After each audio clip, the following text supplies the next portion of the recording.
Hello friends, કેમ છો બધા? મજામાં જ છો? આજે આપણે કંઈક અલગ જ જગ્યાએ આવ્યા છે એવી આમાં અડધાને તો ખબર હશે, જેને ખબર હોય એ જલ્દીથી જાય અને કોમેન્ટ કરી નાખજો. આજે અમે આવ્યા છીએ દિયાળ ગામ અને આ છે રત્નેશ્વર મહાદેવની ગુફા. તો તમે જોઈ શકો છો, આ છે એમનો દરિયો અને અત્યારે પાણી આવી ગયું છે એટલે ગુફાની અંદર જવાય એવું નથી, નહીંતર તમને અંદરથી પણ બતાવી દેત. આનું એકવાર તમે જુઓ, એક લોકેશન જુઓ, લોકેશન કેવું જોરદાર છે, બહુ જ મસ્ત જગ્યા છે. એકવાર અહીંયા આવવા જેવું છે. અહીં આવવા માટે ઊંચા કોટડાથી 4 થી 5 કિલોમીટર થાય. દિયાળ ગામ જો, આ ગુફા જુઓ એકવાર, અંદર પાણીથી આખી ભરાઈ ગઈ છે.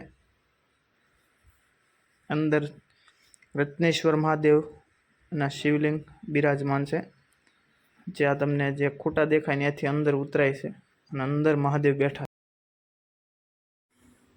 આવા નવા વિડીયો જોવા માટે મારી ચેનલને સબસ્ક્રાઈબ કરી દેજો. શેર કોમેન્ટ કરવાનું ભૂલતા નહીં. મળીએ નેક્સ્ટ વ્લોગમાં. Bye bye. જય માતાજી.